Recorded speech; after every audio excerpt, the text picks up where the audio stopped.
चंदौली में केंद्रीय बजट का सामूहिक श्रवण, बीजेपी कार्यालयों में गूंजा 80वें बजट का संदेश। आज विश्व के सबसे लोकप्रिय नेता, देश के यशस्वी प्रधानमंत्री माननीय नरेंद्र मोदी जी के नेतृत्व में हमारे भारत सरकार की वित्त मंत्री माननीय निर्मला सीतारमण जी के द्वारा जो बजट पेश किया गया वह सभी वर्गों के लिए हित में किया गया। चाहे आप व्यापारियों के लिए लीजिए, चाहे युवाओं के लिए लीजिए, महिलाओं के क्षेत्र में लीजिए, चाहे कृषि के क्षेत्र में लीजिए, सभी क्षेत्रों में संतुलन बनाकर हमारे वित्त मंत्री जी के द्वारा बजट पेश किया गया। अब हम आपको व्यापारियों के लिए अगर बताएं तो इस बार के बजट में ITR फाइल जो करने का समय 31 दिसंबर रहा करता था वो 31 जुलाई तक हो गया। यह हमारे व्यापारियों को बहुत बड़ा लाभ हुआ। दूसरी बात हम बताएं आपको, आयकर के क्षेत्र में कुछ जो छुपाने वाली बात थी या गलत रिपोर्ट करने की ITR के प्रावधान थे उसको समाप्त करते हुए अतिरिक्त कर, अतिरिक्त शुल्क पेनाल्टी के रूप में उसको संशोधित करके वो बचत कर दिया गया। जो अभी कोई अपना आय छिपाना चाहते थे इनकम टैक्स के दर से और किसी भय से, तो वह सरकार ने इस तरह बना दिया व्यवस्था कि आप उसका टैक्स दीजिए और आपका पैसा सब एक नंबर का हो जाएगा। छोटे करदाताओं के बारे में भी ध्यान रखा सरकार ने, इसलिए व्यापारियों के हित के लिए भी सरकार ने चिंता किया। अगर कृषि के क्षेत्र में लेंगे, ग्रामीण क्षेत्र में लेंगे, तो अर्थव्यवस्था को समर्थन देने के लिए 7 लाख करोड़ की अतिरिक्त व्यवस्था की फंडिंग हमारे वित्त मंत्री जी ने बताया।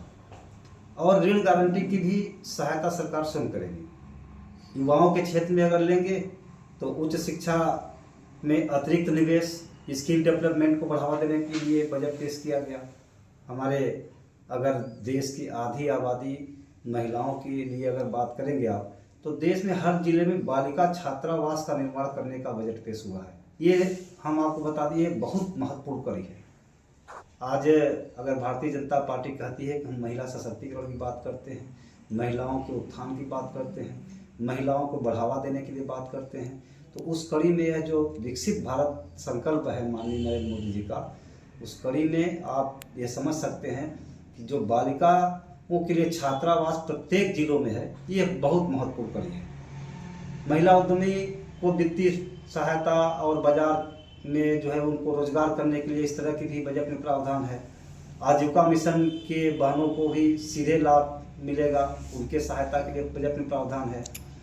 अब अगर आप आम गरीब की बात करें, जनता की बात करें, तो स्वास्थ्य के क्षेत्र में एक महत्वपूर्ण जो बजट आपने देखा होगा वह जो हमारी वित्त मंत्री जी ने पेश किया है, कैंसर की 17 दवाइयों के साथ 7 गंभीर बीमारियों की दवाइयों पर कर में छूट दिया, जिसमें दवाइयाँ काफ़ी सस्ती हो जाएगी।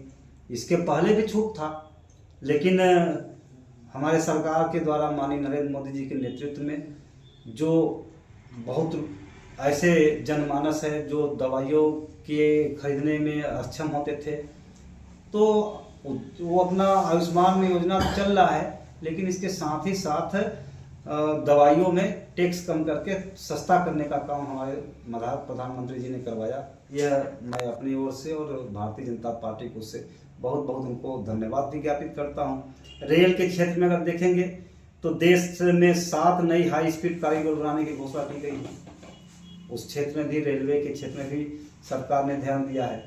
अब अगर आप सस्ती चीज़ों की, अगर छोटी मोटी सामानों की अगर बात करें तो CNG, बायोगैस, सोलर, जूते, ऐसे जो सामग्री है इनके रेट भी सस्ते हो रहे हैं, जो जनता से सीधे जुड़ा हुआ है। जो आम जनता की ज़रूरतें होती हैं वो भी कम करने का प्रयास किया गया है।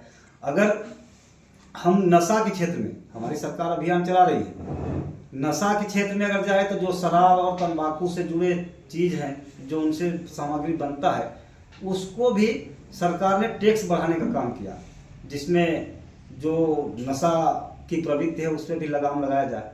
तो इस तरह से अगर आप सभी क्षेत्रों में देखेंगे तो जो बजट पेश हुआ है, चाहे आपको मैंने पहले बताया चाहे युवाओं के लीजिए, महिलाओं के लीजिए, व्यापारियों के लीजिए, आम जनता के लीजिए, सभी लोगों के हित को ध्यान में रखते हुए एक संतुलित बजट हमारे भारत सरकार की वित्त मंत्री माननीय निर्मला सीतारमण के द्वारा पेश किया गया है। मैं सहृदय अपने भारतीय जनता पार्टी की ओर से उनका बहुत बहुत धन्यवाद ज्ञापित करता हूँ।